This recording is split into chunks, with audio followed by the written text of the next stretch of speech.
Ralph. Hey, good morning. How are you doing today, Darren? That's great. A fellow, I work with iHeartRadio as well, so I'm glad to be a part of this. Oh man, full circle then. That's the greatest thing about it. So now when you work with the iHeart and stuff like that, you realize that it's all about connection and storytelling and being able to really engage that listener in something that really is going to become a part of their lives. Yeah, absolutely. It's just a great way to spend time and to fill your brain with new ideas. Yeah. I got to tell you, I'm so proud of you in the way that you're bringing Monster Club forward, because for years we've all had, the viewers have had DVDs to hold into our hands that you brought forward. But these are your words. These are your thoughts. Yeah, thank you. And that is so important to what is going on, because we need writers like yourself to come out here and write these books and to share new images. Yeah, it's been an exciting adventure. When you make a film, you have to show everything. And if a character's thinking something, you have to have images to show it, because you can't be inside of a character's head. In a book, you can write what a character's thinking. And that was such a breakthrough for me because I've just never written that way. It's completely obvious, I imagine, for most writers. But for myself, it took me a long time to get there. And so it was a lot of fun to be able to stretch that muscle, which was very different than the cinema muscle. So what is it like for you to be not only the narrator, but you're playing every role inside this story? Yeah, it was fun. Look, I co-wrote it with Ari Handel, who's my writing partner for a long time. And so we were able to bring both of ourselves and our childhoods together to make this magical world. Eric Doodles King. First of all, you get a trophy for just creating the best name. That right there, that's a good radio name right there. So I mean, you put so much life inside Eric, and all of a sudden things begin to happen inside my imagination. Yeah. Well, when I was a kid growing up in Coney Island, quite a while ago, a bunch of my friends, we all created a monster club where we would draw these monsters and we would battle them, and it was this incredible lasting memory. It was kind of my first exposure to art and also to unleashing my imagination and early competition with friends. And I always wanted to bring that fun, because that's all it was, to the big screen. So I started off writing a screenplay about it, but then quickly realized, hey, this might play better as a middle grade school book. Mm-hmm. And so we shifted gears and put it out in the world, and it's the first of a series. And that's kind of fun too, is to take characters and see how they grow up through middle school and high school, and we'll see how far we get. It's fun to watch the YA authors grow, and the reason why I bring that up is because I'm blessed with the opportunity to have an iHeart channel that's all about young adult authors, and the thing is, oh, cool. is that the way that you guys bring your story and how you connect it, and you've got to keep your everything tied together, because those readers are smart. If something goes wrong in that story that shouldn't have been there, I mean, you're going to have some continuity here. Oh, we worked hard.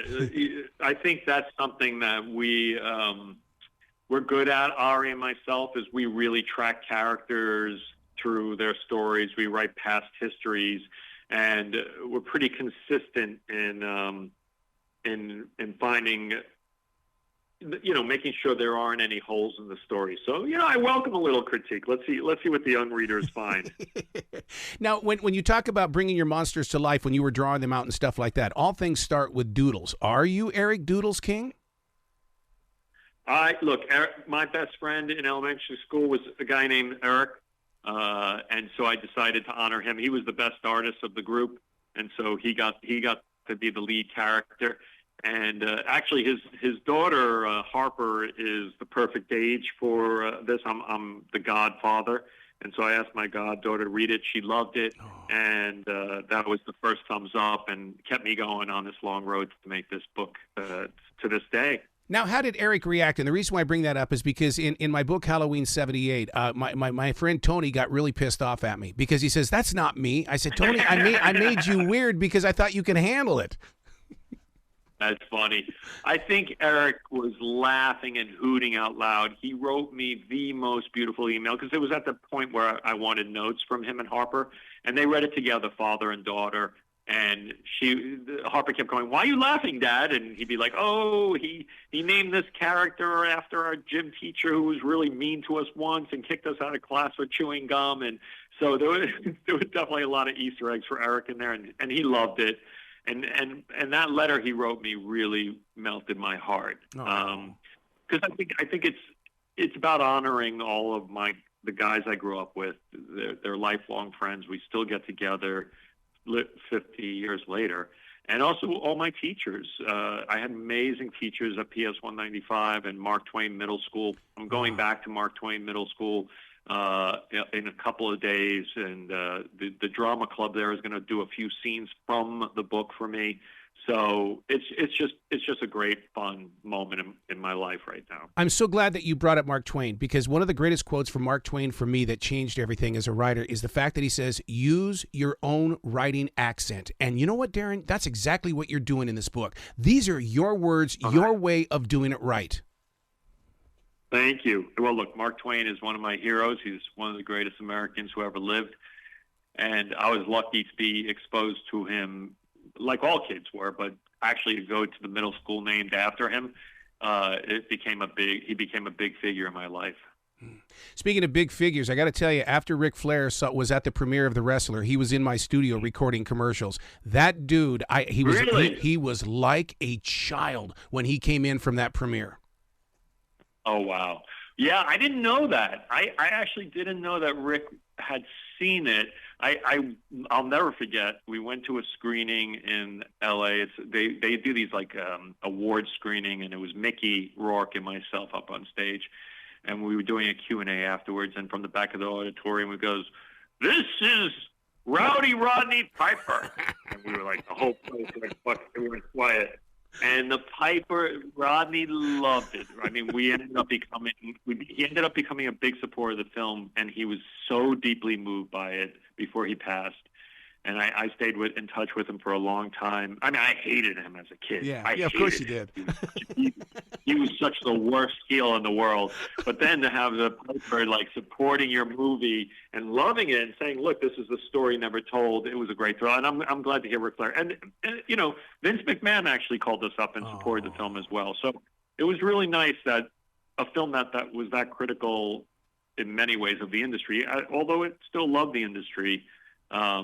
It was really nice that the wrestlers came out and supported us. In this day of creative, like it is a golden age, creativity, Monster Club, with your connection to iHeart, do you take it to a podcast and bring it all out inside sound effects and like radio mystery theater, or do you take it to Netflix or something like that? You mean, well, there is an Audible. I don't know if that's bad to say, if that's a competitor of you guys or something. So, or there is. Actually, I'm wrong. It's not an Audible. It's an audio book. So it probably is available in lots of formats. I actually don't know how that works, that part of the business. I do know because I cast the actors for it. That was really important to me, and I got a really, really great actor to read it. And there's a couple of other voices in there, a few little extra things. So that was really important to me, and that's out in the world as well. Look, if it became a movie after it became a book, that would be incredibly ironic. But you know, I'm not gonna hold anyone back from doing that. Well, I'm just glad that you're exercising your writing muscle, because there are listeners that are hiding their writing, and they need people like yourself to be mentors. And I think this is going to be one of those books and a series. Oh, well, thank you so much. It means a lot. Please come back to this show anytime in the future. The door is always going to be open for you, Darren. Thank you, brother. I will do that. Excellent. Be brilliant today, sir. Okay, you too. Talk to you soon.